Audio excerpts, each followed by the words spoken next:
Hey everybody, Alley Entertainment, and this week's movie review is on The Intern. So if you're not too sure what it's about, it follows 70-year-old widower Ben Whittaker has discovered that retirement isn't all that it's cracked up to be. Seizing an opportunity to get back into the game, he becomes a senior intern at an online fashion site founded and run by Julie Austin. All right, we got Robert De Niro, who plays Ben, the old widower senior intern. You guys have to recognize his name. He's been in a lot of stuff. Some of his earlier work is Goodfellas. You guys might remember him from in Meet the Parents. I thought he was absolutely hilarious. Las Vegas, Silver Lining, Playbook, you guys. He's been around since, I don't know, 1960s, 1970s. He's been in, like, tons of different movies. So if you don't know who he is, you must not watch a lot of movies because he is such an iconic actor. Okay, then we also have Anne Hathaway, who plays Julie Austin. She is I guess, the founder of the fashion site. You guys, you know, you might know who she is, you might not. I remember some of her earlier work. She was in The Princess Diaries and Ella Enchanted, and she kind of wanted to get out of that and kind of break out and become like a breakout star instead of like a little teeny bopper. So one of her movies that kind of broke her out was Brokeback Mountain, which she pretty much did a lot of sex and nude scenes in there, which was interesting considering I've seen her kind of as like a teen star, so she can went completely different. And I've also seen her in The Devil Wears Prada, which is an awesome movie. Bride Wars, Valentine's Day, um, Dark Knight Rises. She played Catwoman, and she's been in a lot of really, really good movies, and we'll probably be seeing a lot more of her. And then also another character you guys might remember is Renee Russo. She's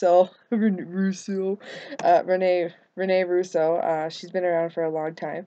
She doesn't have a really big role in this movie, but I gotta tell you guys, she looks absolutely amazing for being 61 years old. Seriously, I thought she was like 40 in this movie.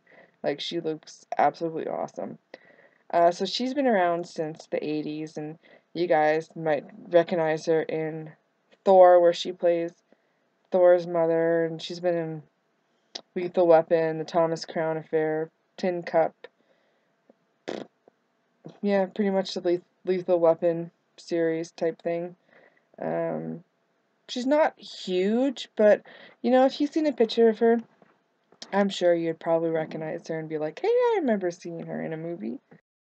The budget for this film was $40 million. In the first weekend, it took in around $58 million, and so far it's already grossed over $100 million. So, that's pretty good for a movie. I'm not going to go too much into critic reviews and all that, but a lot of people are kind of giving it 7.5 out of 10, which is pretty good. Um, for myself, when I first saw the preview to this movie, I was like, oh my god, I have to see this. This looks so incredibly funny. And Robert De Niro is absolutely awesome. So I was so excited when it came out. I'm like, I definitely got to go see this. So I definitely went and saw it. Um, it was different than what I expected. I was expecting kind of more funny, but honestly, you guys, this was kind of more on the serious side. And this is something that could definitely happen. Like, this movie is definitely something that can happen in real life. So you really got to know the characters, and you really got to see such a good kind of relationship like come out of this movie, which was absolutely awesome. I did feel though that it dragged on a little bit, slightly a little boring, but I thoroughly enjoyed it. I would probably watch it again. I think what really made this movie again is probably the actors, and it was such a great storyline. It had everything in it. It had a guy struggling with being alone and struggling with trying to move on, and it also had struggled with a married woman with a child who was trying to juggle um, her life, her relationship, and her job, and which I absolutely enjoyed because that's kind of like an everyday struggle. And you know what? She was having a hard time. I think she might have been, I don't know if this is true, but I almost feel like she's never had that kind of father figure or grandfather figure. So I think that that's why she related so well with Robert De Niro and opened up with Robert De Niro. I really think that her character needed that father figure, and I think that Robert De Niro um, needed to have a purpose and had a purpose, kind of almost having like a daughter figure, which kind of helped him move on, I guess. I don't know, you guys. I'm kind of ranting here over and over again.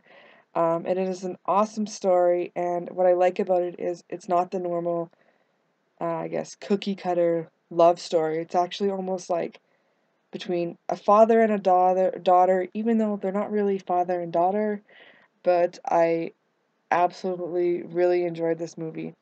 I can't give it a 5 out of 5 because, again, you guys, I kind of felt that it was a little boring at time, but I would definitely give it a 3.5 out of 5 on my 5 fingers. I'm gonna stop ranting here because I don't even know if anything I even said made sense. You guys check it out. Don't forget to like and subscribe down below. You guys have yourself a great day.